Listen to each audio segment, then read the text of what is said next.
coladeira. Dança uma migriola, colada mim. Pensa na passada, sabe, coladeira.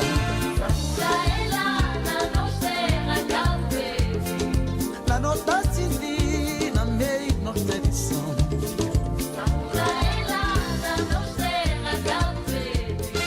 La nota cindi, na mei.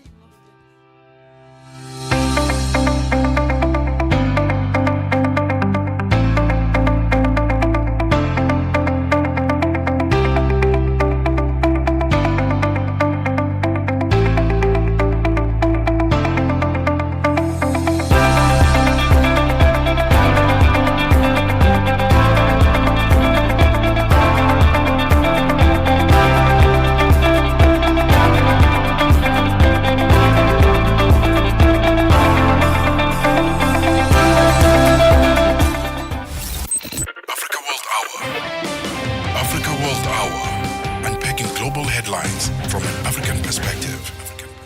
It's exactly 2100 Central African time.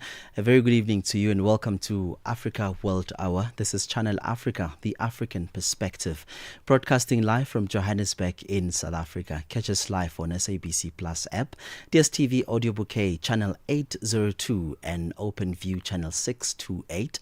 My name is Innocent Semosa, in for Tsepiso Makwetla, and of course you can follow us on social media for updates, highlights and exclusive content. On X, we are at Channel Africa 1, on Facebook, Channel Africa, on Instagram at Channel Africa 1, on TikTok at Channel Africa 1.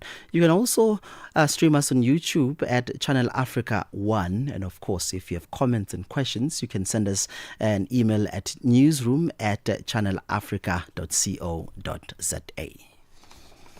When the sun goes down, we don't stop the talk. Channel Africa, the best nighttime radio. Right, let's take a look at Africa World Hour top stories this evening. Child Protection Services and Baby Savers South Africa are fighting against the Department of Social Development's proposed legislation that could declare the act of safety dropping of babies at facilities illegal. Child Protection Services and Baby Savers South Africa are fighting against the move, which could includes baby savers in the legal definition of abandonment under proposed amendments to the Children's Act. The protest is taking place before the public comment period closes on Saturday. Co-founder of Baby Savers SA, Dr. Whitney Rosenbeck. The members of Baby Savers South Africa, as well as members of the public, will be showing support and coming together to basically request for this proposed amendment to be stopped, because we believe that we are performing a life-saving service which ensures the right to life of children, that in light of all the causes, the root causes of child abandonment, and these causes not being dealt with by government as yet, we believe that if we were to be shut down, that children will die from unsafe abandonment. And U.S. Secretary of State Marco Rubio says lots of countries are interested in contributing troops to the planned international stabilization force to Gaza. He was speaking at the coordination center set up to oversee the ceasefire between Israel and Hamas. Rubio did not specify who, but insisted that Israel had to be comfortable with those chosen. And he did not rule out UN's involvement. The problem is that some of these countries can't participate in this unless they have a mandate from the UN. So maybe it'll be a UN resolution. We'll find the right formula to do it. We're working on some language on that now that hopefully will be in place. There may be another way to do it, but we will need something because some of these countries, by their own laws, can't participate in these efforts unless they have some sort of international mandate or flag that they're under. And Ukraine's President Vladimir Zelensky is in London meeting the British Prime Minister Keir Starmer. He will later hold talks with more than 20 countries that are supporting Ukraine. The BBC's James Waterhouse has the details. The Prime Minister is expected to discuss supplying Kyiv with long-range missiles, as well as attempts to remove Russian oil and gas from global markets. The European Union has agreed to fund gaps in Ukraine's budget over the next 2 years. President Zelensky and his allies are hoping to encourage Donald Trump, who isn't involved today, to go further than the sanctions on Russian oil firms he announced earlier this week in his first concrete action against Moscow. Their second, more obvious aim is to force Vladimir Putin to the negotiating table. But Russia's leader says he won't bow to pressure from the US. On to this now. 4 elephants have been spotted roaming near the Zutswa area in Botswana's Kgalagadi region, marking the first sighting in the region in a decade. SANPark spokesperson JP Lowe says the iconic animals were spotted just 70 kilometers at the Kgalagadi Trans-Frontier Park, the only major park under SANPark's management without elephants. The sighting was confirmed by the Department of Wildlife and National Parks in Botswana, who is SANPark's conservation partners in the cross-border management of the Kgalagadi Trans-Frontier Park. This marks the closest approach of elephants to the park in nearly a decade. The last recorded sighting dates back to 2015, when a small group of elephants briefly ventured into the area before moving on. While the open landscape of the Kalahari is not traditionally elephant habitat, the movement of these animals could signal shifting migration patterns or the expanding range of elephants in southern Botswana. All right, and a painting by Pablo Picasso, which hasn't been seen in public for more than 80 years, has come up in auction in Paris. Bust of a woman with a flowered head is thought to be a portrait of his partner and Mousse Dora Ma. Agnes Sylvester Baba is the auctioneer. The painting was acquired by the grandparents of the current owners in 1944, and at that time they kept it at their home, and through succession it stayed within the family. That's why this painting has never been lent for exhibitions. It was photographed by Zervos in Picasso's studio. At that time, the painting was not yet signed because, back then, Picasso, as a rule, only signed the paintings as they left the studio. The pulse of the continent in 60 minutes. Stay informed and inspired with Africa World Hour on Channel Africa.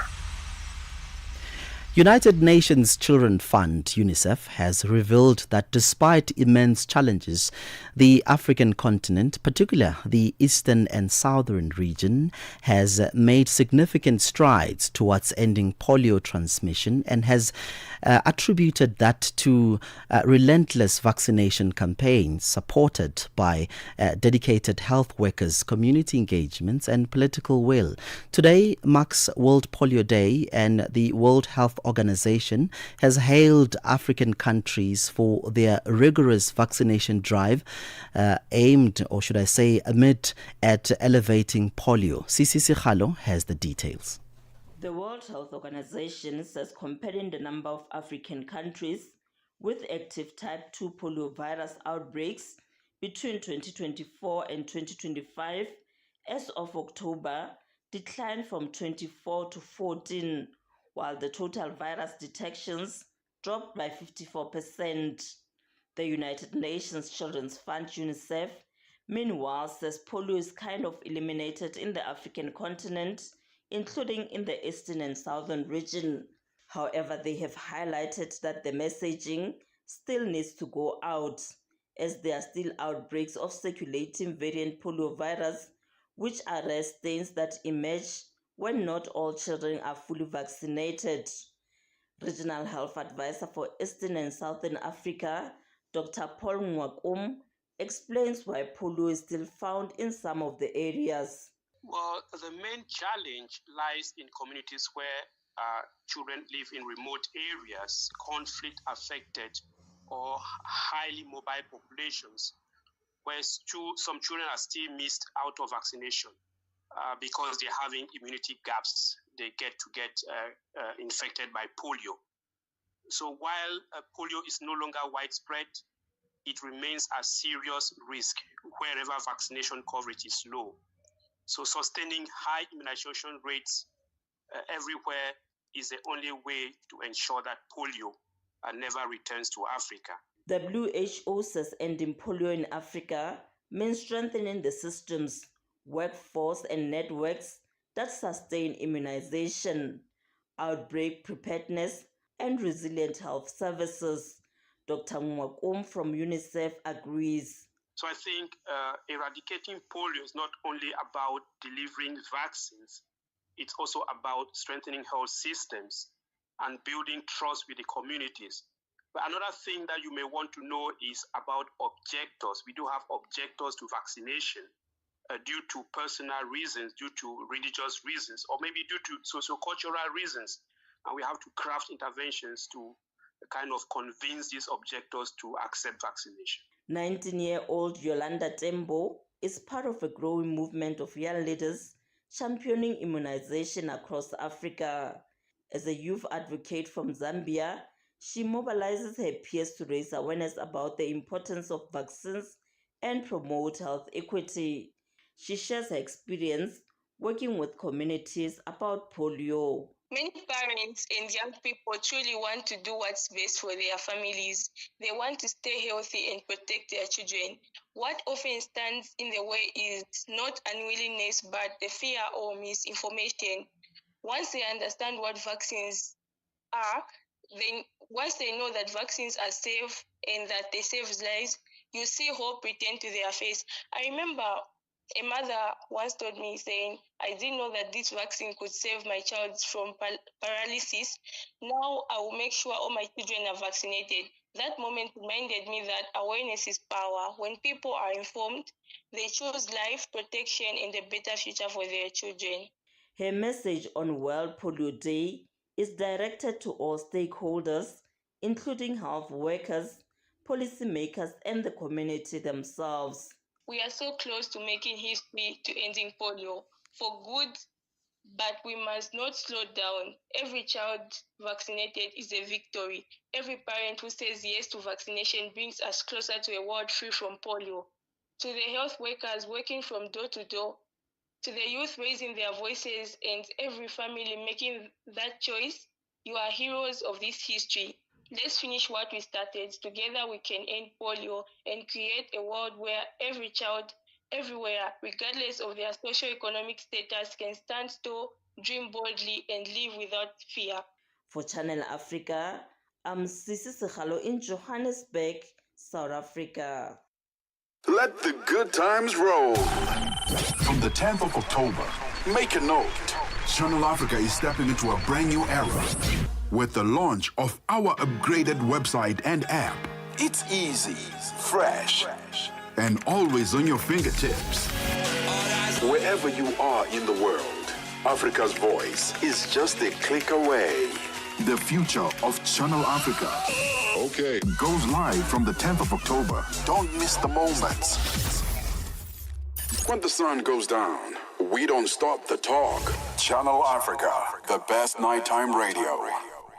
The best nighttime radio indeed. You're still listening to Channel Africa, the African perspective on Channel Africa. This, of course, is Africa World Hour. Let's look at this story now. It's been a defining week for South Africa's democratic oversight, with two major inquiries exposing the cracks and testing the strength of public accountability. At the Madlanga Commission of Inquiry, proceedings continued to unpack allegations of misconduct and governance failure within key state institutions, raising questions about integrity, power, and responsibility in public office.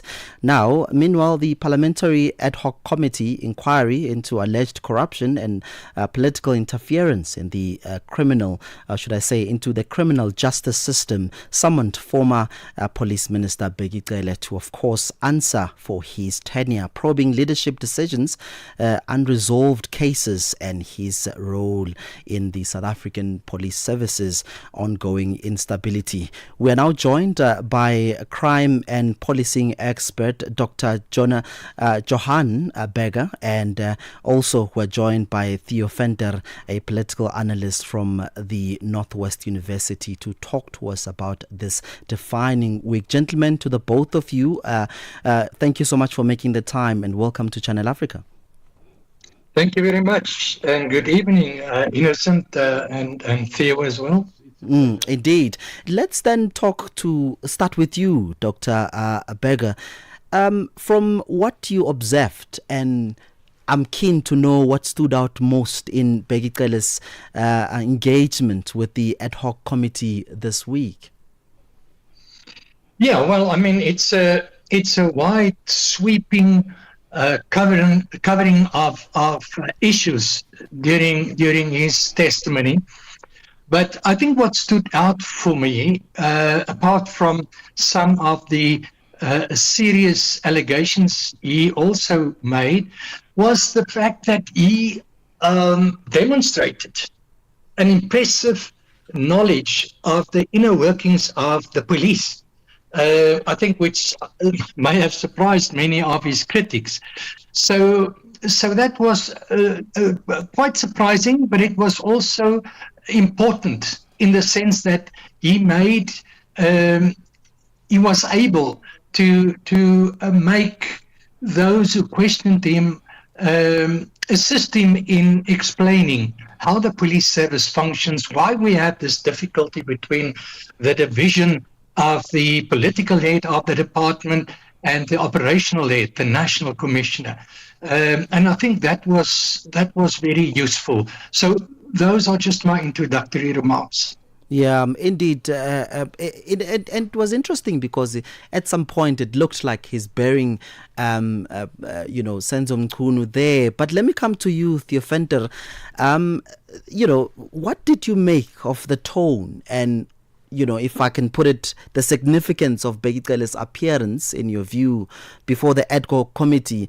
And was this a real accountability of political cleanup exercise, in your view?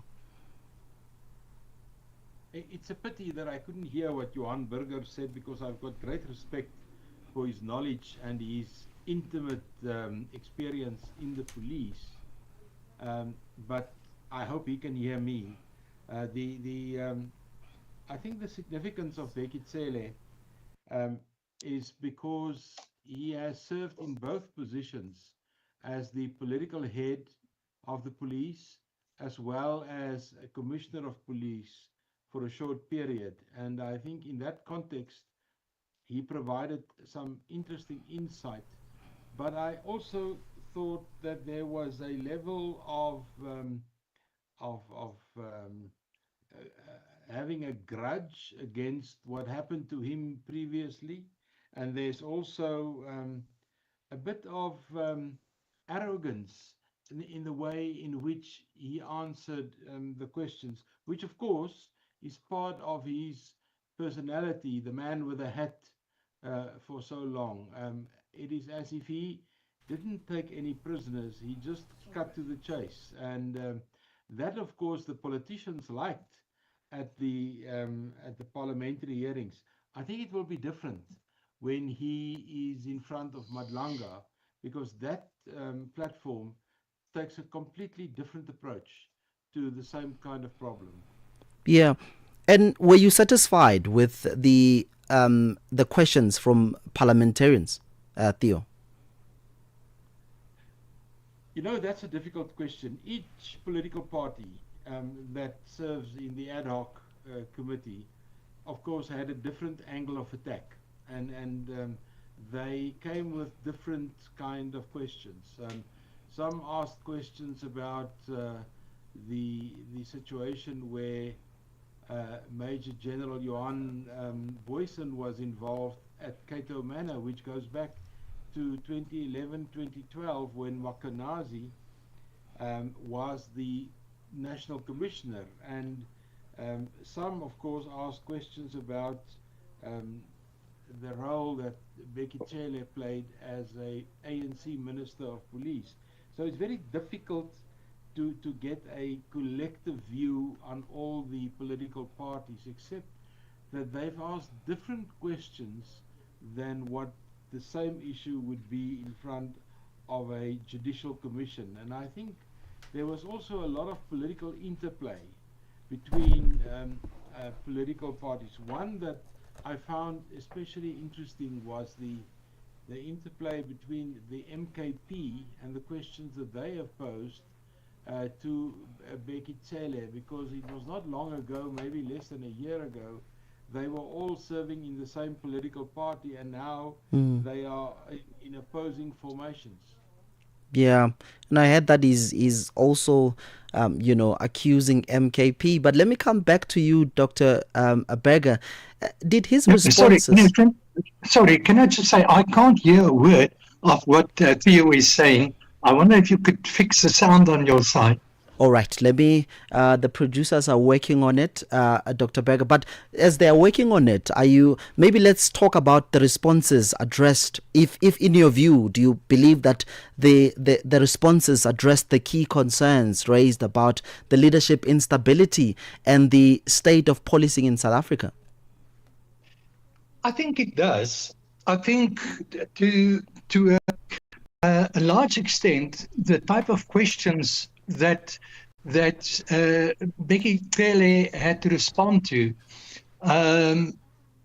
in a way, allowed him to also talk about those issues that is affecting the kind of policing that we have today. For example, he referred to public trust and confidence in the police that 15 years ago was at about 50%, and it's now at just over 20%, I think 21 or 22%. And he also talked about the middle ground as far as the police are concerned. And of course, he stressed the fact that it's not just about the police, it's about the criminal justice system more broadly, as well as the intelligence community. So it's widespread. But as his own experience was in the police, both as National Commissioner and as Minister of Police, allowed him to compare the situation when he was there, and even then there were huge problems. And for him now to say that there's a complete collapse of the middle ground illustrates the extent to which the police as an organization has deteriorated. And much of this is equally true for the rest of the criminal justice system. So, I mean, what he is saying is a serious warning that unless we do something to fix the system, the criminal justice system, we are in very serious trouble in this country. Yeah, and before we continue, let me find out with Fender, are you able to hear Dr. Abega? No, I must apologize. I can't hear what he's saying. Therefore, if I inadvertently duplicate, the listeners must please forgive. No, apologies. I know that the producers are working to resolve that. But Dr. Abega, let me come back to you before I go to Theo. Gala openly agreed to knowing Cat Matlala and also confessed to have used his property at some point. In your view, is this a situation of him being compromised as a minister at the time? Well, initially I was extremely concerned about his connections to someone like Cat Matlala.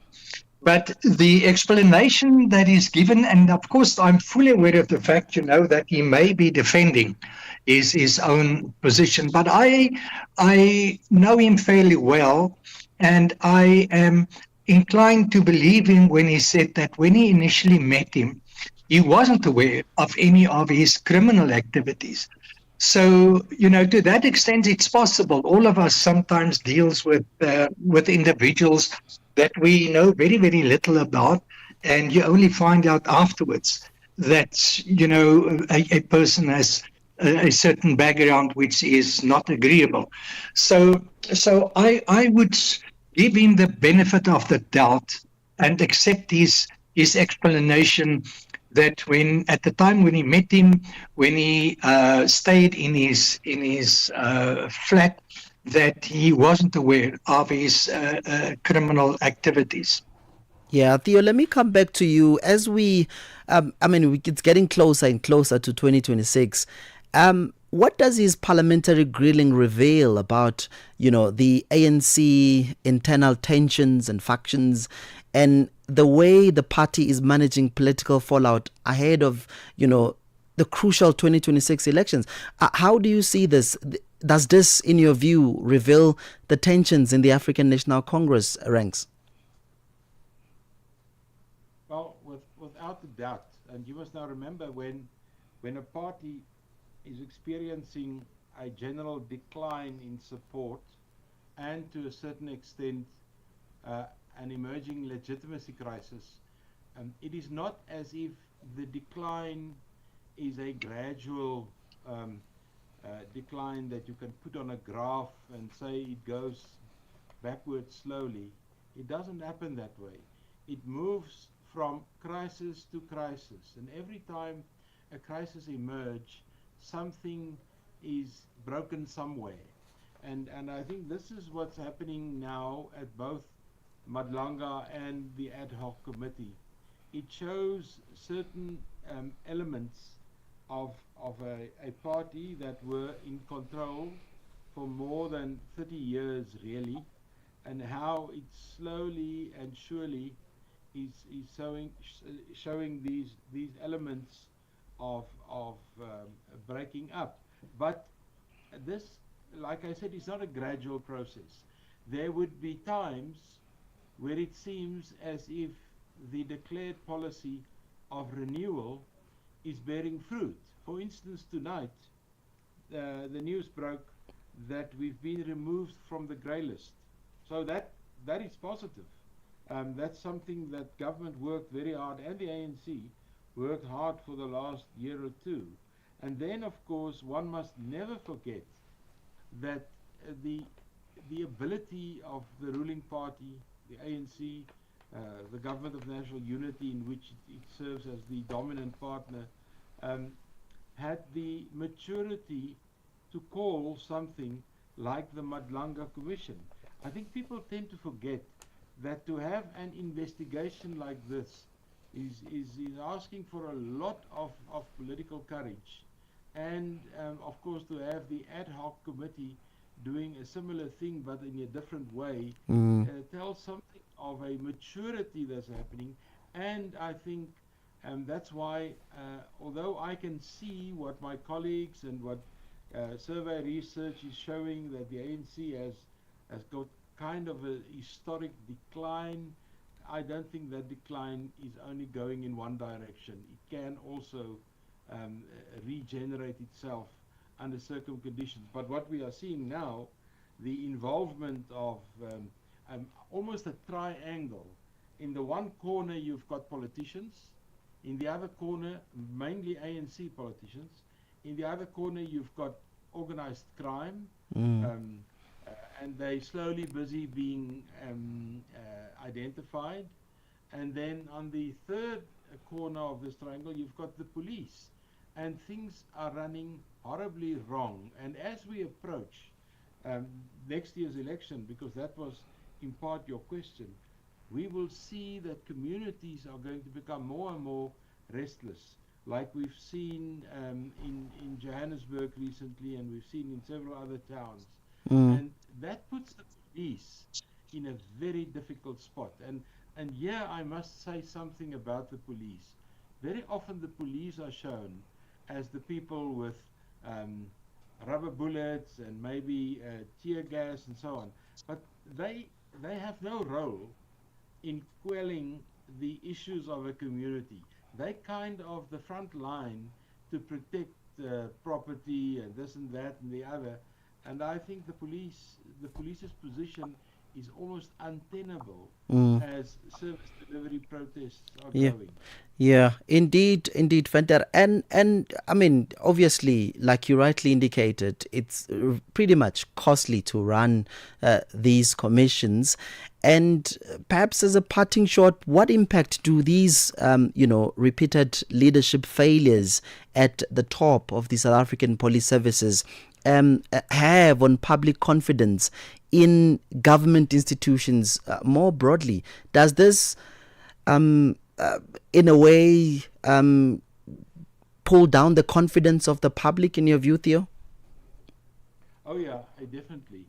And I think that's why it's so important for both Parliament to do something about the relationship between, let's say, the political overseers, the political bosses, and the police generals. And it's not only the lack of confidence and the growing lack of confidence, but I think there's also a feeling among people that the elements of crime, organized crime, whether it's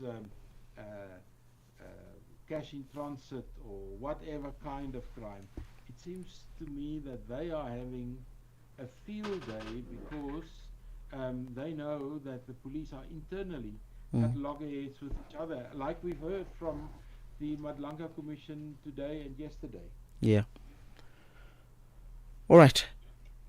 That was Theo Venter, political analyst from the Northwest University, and of course Dr. Johan Beggar, policing and security expert. Gentlemen, to the both of you, thank you so very much for indeed making the time. Thank you. That conversation, of course, brings us to exactly 21:30 Central African Time. This is Channel Africa, the African perspective. Hi there. Do you want to elevate your business and give it a voice in South Africa and Africa as a whole? Well, in that case, let Channel Africa make this a possibility. Channel Africa is willing to advertise your business for as little as 30,000 rands or $1,719.18.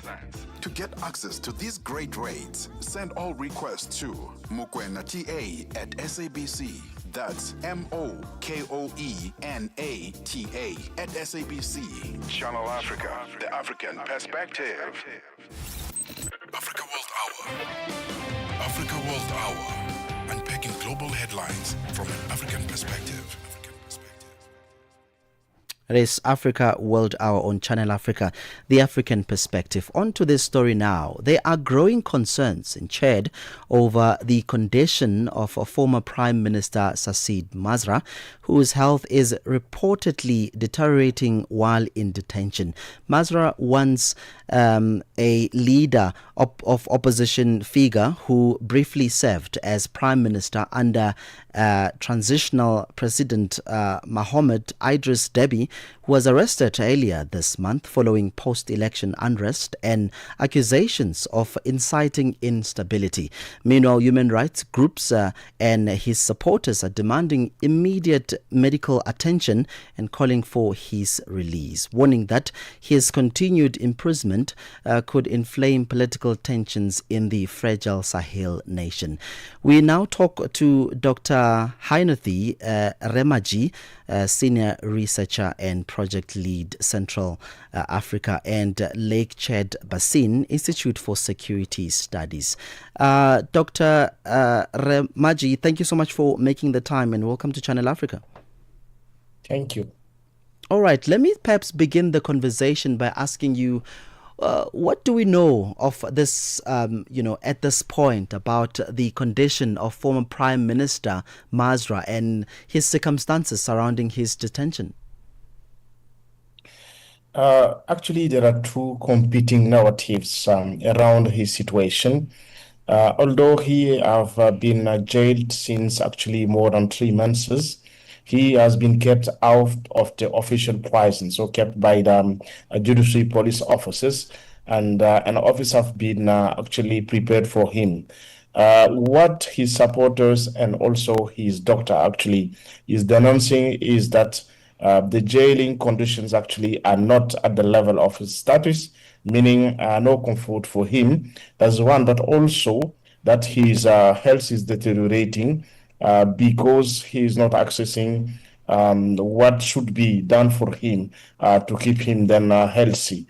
And the government is saying that all those allegations are actually not true, that they conduct also a kind of counter expertise, actually asserting that he is fit and doesn't need any evacuation. So we are in the middle of this situation. And the transformateur meaning his political party, actually is preparing for a press communication tomorrow, actually, to say more about the real situation of Masra Success. But what we can say at this stage, before the official communication, and also through talking with some people around him directly from his party, is that he actually is suffering, and to their opinion, he really needs to be provisionally released to access medical treatment. Yeah, and that's what the human rights groups and supporters are demanding, his immediate release. And I'm keen to know, Doc, and this is of course around the government, and I'm keen to know in how has the government justified his arrest, and what does this tell us about the current political climate under President Idris Deby? Exactly. Actually, the imprisonment of Masras, you say the accusation, but also the imprisonment came at a moment where we have been witnessing a kind of a strong shrinking of the political space and the public space in the country. Actually, with a lot of pressure on the media, some journalists have been imprisoned before being released. A lot of pressure on most of the prominent political opposition leaders. And then jailing Masro Sedan came as at the last move in that situation. And the accusation was actually about him instigating a bloody conflict that actually happened in the south part of the country. And the base of the accusation is actually an audio file that have been disclosed. The problem is that that audio dated 2 years before the actual conflict. But is the sorry to cut in, but is the accusation binding? Does it hold water? Is it proven?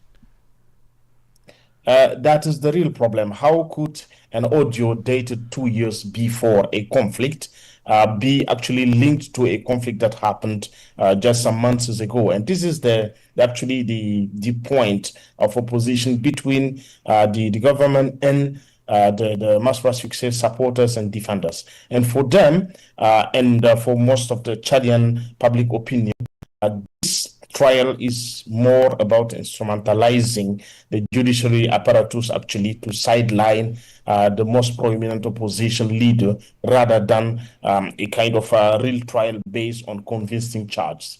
Yeah, and we do know that Masra was once part of the transitional government before falling out with the ruling leadership. In your view, I mean, we do know that politicians, they somewhat fall out, but how did this relationship deteriorate so quickly? We should say that Masra Success actually getting back from exile and becoming prime minister have been done through a kind of political agreement between the regime and his party after the October 2022 demonstrations that have been bloodily repressed.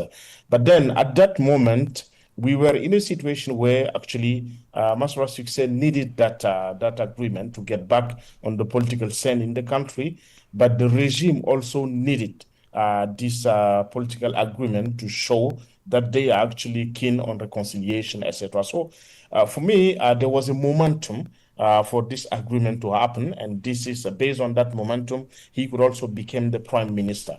But then when the presidential election happened, actually, he turned to be the most prominent and the biggest challenger of the president. And through the campaign, he showed a very strong popularity within the Chadian public, actually. So I think that the way the electoral campaign have been conducted, the way the election have been conducted, actually is kind of the departing point between the two parts. And from this point, then we see the situation deteriorating, ending up actually with this, with his condemnation and his imprisonment.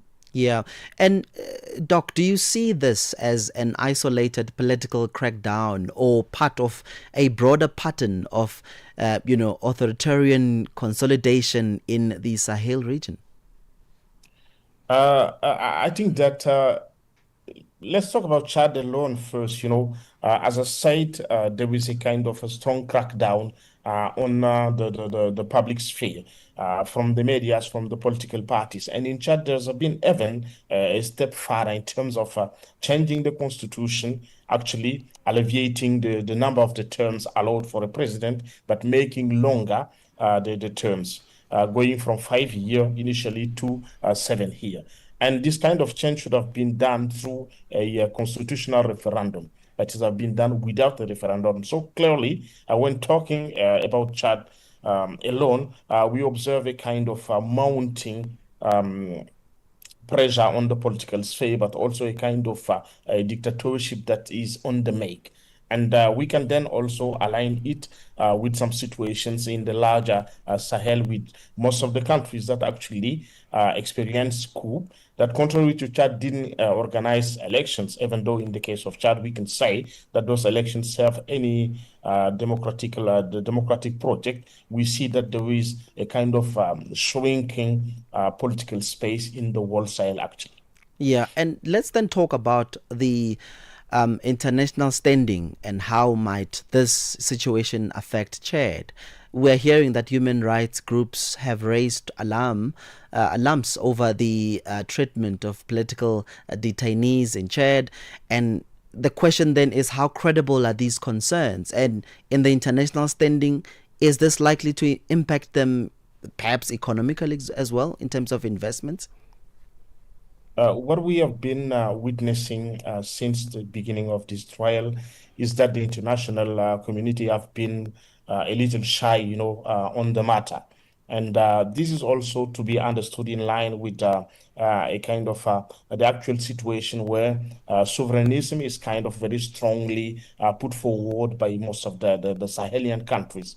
So it might be that with a lot of pressure from human rights activists, etc., there might be some setback in economic partnership. But I doubt that actually, because Chad is diversing also its economic and military partnership, going to partners like the Emirates, to China, to Turkey, etc., that in a way are actually less keen on those subjects in line with human rights than other usual partners of the country used to be. So I doubt that this will have a strong impact on the situation. Yeah, and just before I let you go, Dr. Remaji, let's then look at solutions. What role, if any, can regional and international actors, including the African Union or the likes of ECOWAS, realistically play in addressing this situation? Let's talk about the African Union, but also about ECAS. That's actually the regional organization covering Central Africa, to which Chad pertains. What we have been observing, even under the transition in the country, is that those organizations actually didn't have a kind of very constructive position in relation with the events that were happening in the country. But actually, I think in the actual situation, there was a need for them getting back on the subject. First, in terms of having the mediator that at that time was President Tshisekedi, unfortunately also fighting with his internal political situation. But normally, I think ECA should send back a mediator that actually could mediate between the different parties for at least having a kind of equitable trial for Masra Success. If he is to be condemned, then let it be condemned, but based on a trial that actually could be just and equitable for him and or for his followers. And I think that beyond ECAS, African Union also through the Peace and Security Council needs to get back on the Chadian subject, because the country is sliding in a situation that actually might end up bringing back all the factors that in the past were at the base of the instability experienced by the country. All right. Dr. Haunothi Remaji, and I hope I'm translating your name correctly, senior researcher and project lead, Central Africa and Lake Chad Basin Institute for Security Studies. Thank you so much for really making the time. You're welcome. Thank you. In this episode of Channel Africa Conversations, Peter talks to Dr. Thulisile Buddha, an academic, author, and an expert in indigenous knowledge systems. Join us for a compelling discussion on preserving African languages and traditions in the digital era. Dr. Thulisile unpacks the role of educators, explorers, and how technologies like AI can support cultural preservation, and challenges us to rethink how we honor African heritage. You can find the episode on YouTube, SABC Plus, and on our website, channelafrica.co.za. This episode is a must-listen for educators, creators, and change makers across the continent. Channel Africa, the African perspective. Broadcasting in 5 different languages, connecting the continent. This is Channel Africa, the African perspective. It is Africa World Hour on Channel Africa, the African perspective. The time is exactly 21:45 Central African time. On to this now. Witness C will return to the Madlanga Commission next Thursday as he will be writing exams. The new witness took to the stand at the Madlanga Commission on Friday to testify about his role in the Gauteng counter-intelligence operations shortly after his deployment from the political killings task team. Witness C was roped in to assist in solving the kidnapping of Pretoria businessman and former Jerry Boshoga. He also testified about alleged cartel criminal syndicates member Vusmuzi Ket Matlala and his possible involvement in Boshoga's kidnapping. Sibahle Mota reports. The new witness at the Madlanga Commission testified substantially about the kidnapping of Pretoria businessman Jerry Boshoga. Boshoga, who has been missing for over a year, has still not been found. However, witness C told the commission that he believes that Boshoga was kept at Matlala Centurion Mansion, although he is still missing. But there was a white sheet that was very distinctive because it had torn edges and sides, and it was manually tied to the window as a curtain.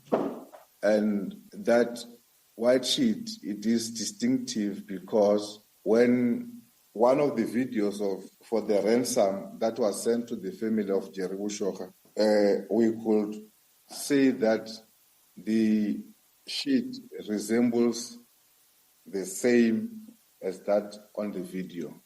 Police descended on Matlala Centurion home in December 2024 for a search and seizure operation. This was in connection with Boshoga's kidnapping. Witness C testified how Matlala denied any involvement. He says that Matlala offered him information on Boshoga even when he was not asked. But he indicated that Jerry Boshoga owed people money. And he was in a drug business. He further informed us that he himself, Ket Matlala, had lent Mr. Boshoga an amount of 5 million as he wanted to buy a machine for processing drugs. Matlala's links to top police officers was also brought to the fore.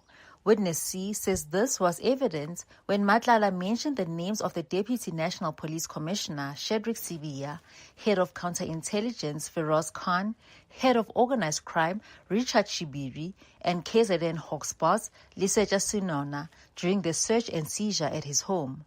Witness C says he believes that Matlala did this as a way of intimidating them. And furthermore, on that day, he indicated that he was in constant communication with the police minister, Mr. Senzo Mchunu, and on the very same night, he was supposed to have a meeting with Mr. Mchunu, and also indicated that there is a person who is responsible for his meeting with Mr. Mchunu, as he is not the one who arranged for the meeting. A new witness is expected to take to the stand on Monday. I am Sibahle Mota in Pretoria. Yeah, it's going to be interesting to see what Witness C has to say when he appears again on Thursday. A lot is expected on that particular. Meanwhile, we are hearing that former Police Minister Bheki Cele criticized the South African criminal justice system as a whole.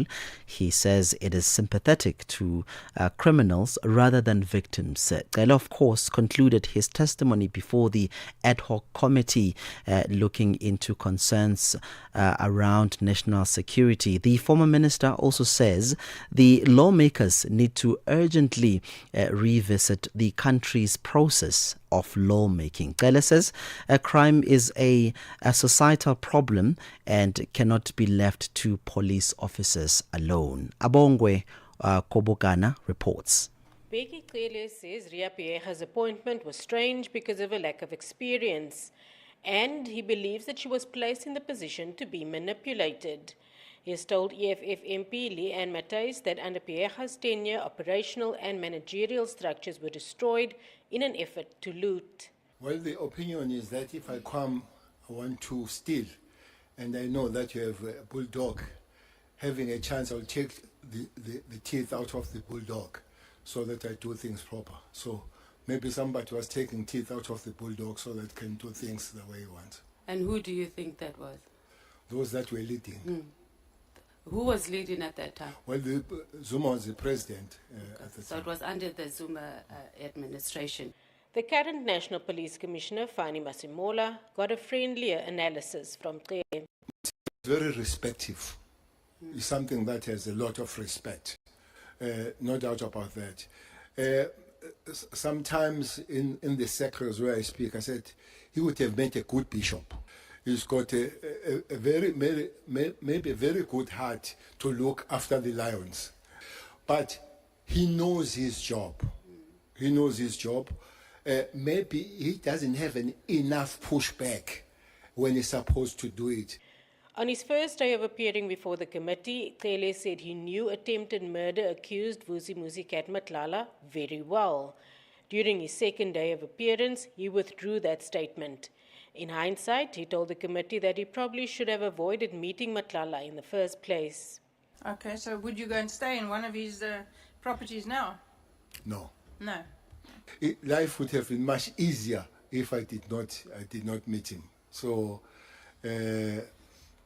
you sit here, you reflect, and you say it could have been better having not met him. Cele's appearance was expected to be illuminating and interesting, as DA MP Glenys Breitenbach attested. Mr. Cele, you're very good at this. This isn't the first time I've seen you in action, and you're very good at this. You sit there with a lot of confidence. You speak your mind, which is not a bad quality, and you're knowledgeable. So you do very well at this kind of thing. Yeah, there you have it. There was the DA's MP, Gleitenbach. She's of course calling for to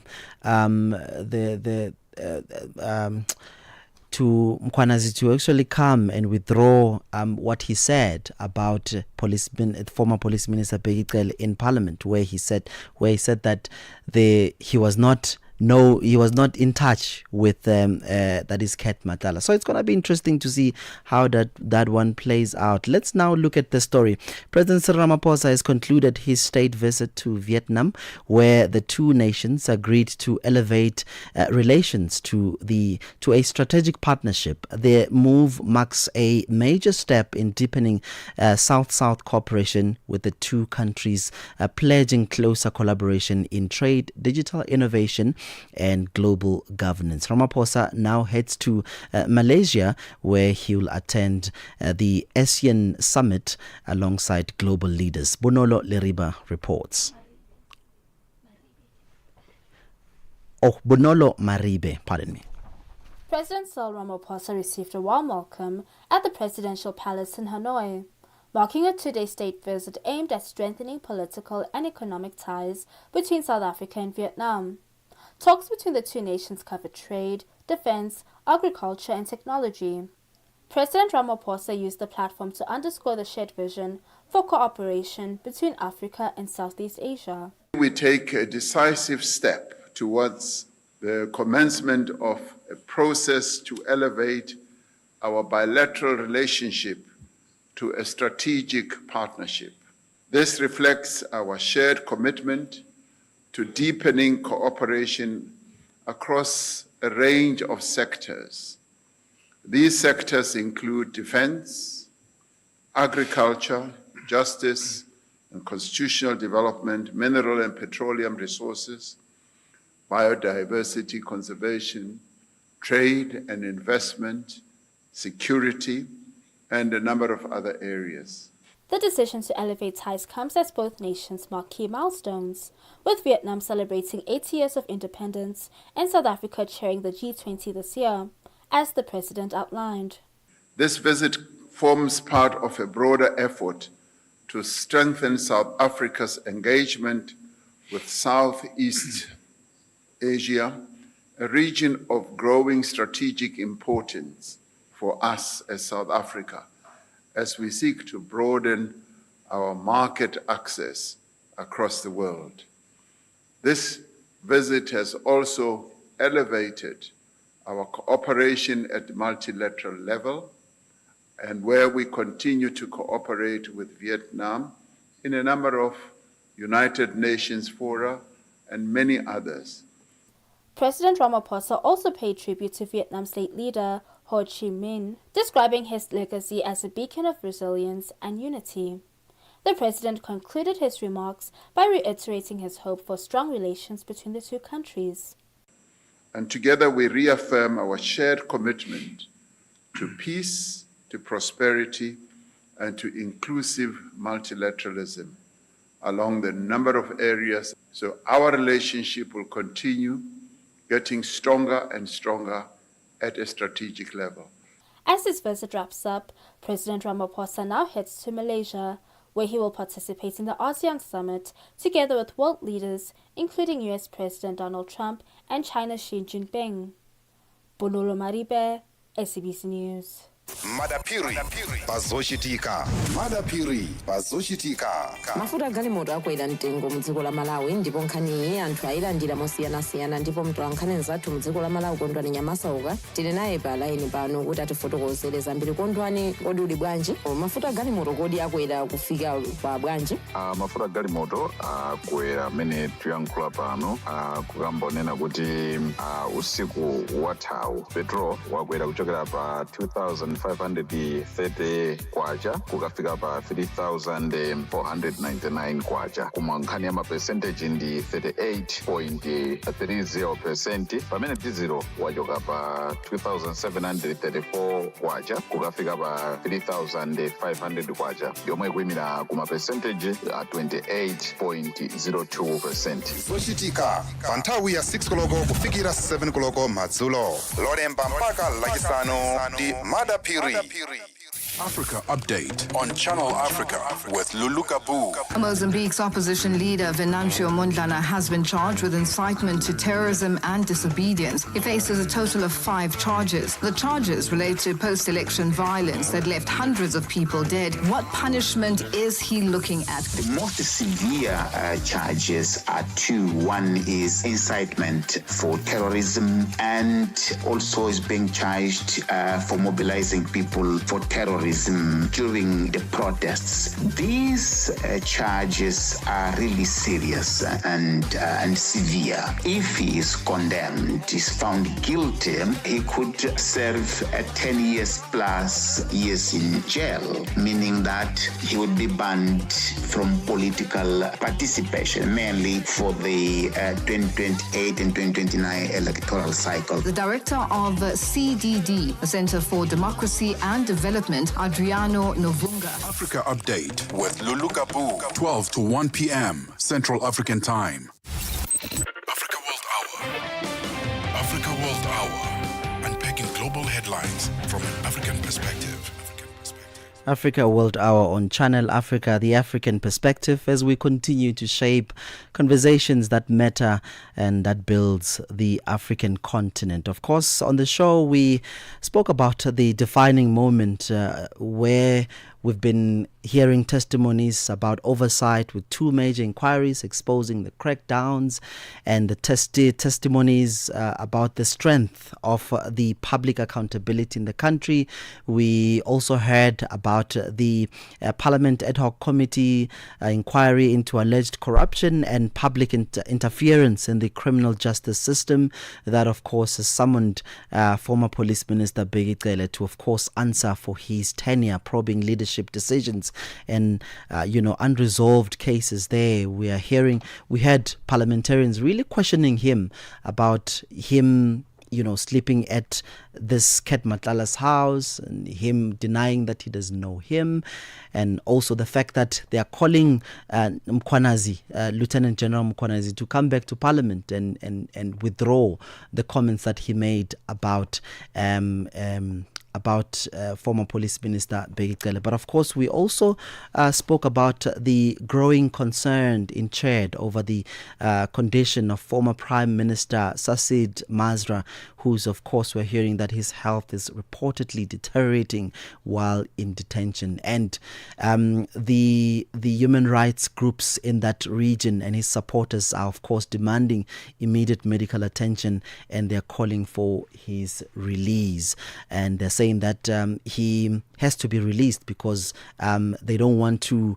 They're saying that this could inflame political tensions in that fragile Sahel region. For that conversation, of course, we're joined by Dr. Henthi Ramaji, who's of course a senior researcher and project lead Central Africa and Lake Chad Basin. All right, that was the show. That's my lot on this episode of this installment of Africa World Hour. From myself, Innocent Semosa, and the producer Tumele Zulu, and of course technical producer Tido, and of course the rest of Africa World Hour team. Thank you for listening. For comments, and of course you can send us an email at info@channelafrica.org. From myself, Innocent Semosa, on behalf of the team behind the scenes, it's goodbye and God bless.